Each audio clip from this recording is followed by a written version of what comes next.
In this video, I'll show you how to create an automation rule in Jira. First, open Jira and log in to your account.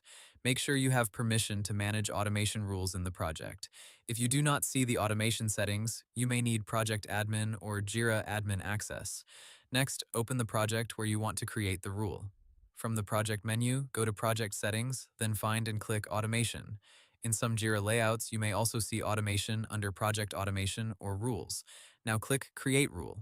Jira Automation works with three main parts: a trigger, optional conditions, and actions.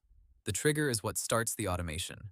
For example, you can choose issue created, issue transitioned, field value changed, or comment added. Select the trigger that matches your workflow. After choosing the trigger, configure the details.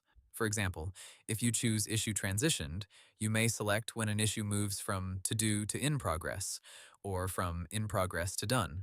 Next, add a condition if needed. A condition helps Jira decide when the rule should continue.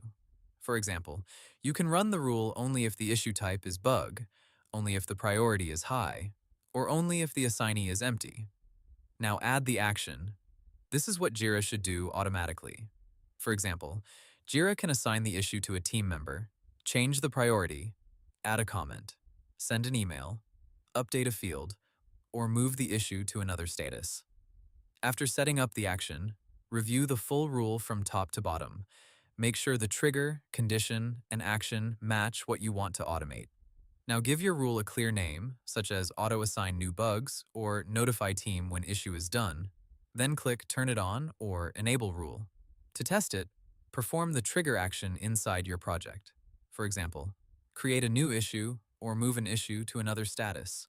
Then check whether Jira completed the automation correctly. That's it.